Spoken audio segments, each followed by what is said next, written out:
How to reset your Pokemon Go password. First, you want to open your Chrome browser, and here on the search bar you want to search for Pokemon Go login.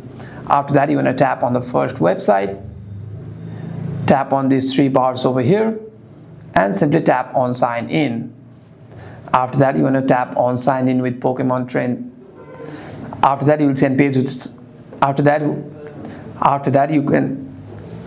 you'll see a page which will look something like this, and here you want to choose your sign in option. I'm going to simply tap on sign in with Pokemon Trainer Central. After that, you'll see a page which will look something like this. Here you want to tap on trouble logging in, and you want to simply tap on I forgot my password. After that, you want to type it out your email address over here and simply click on continue.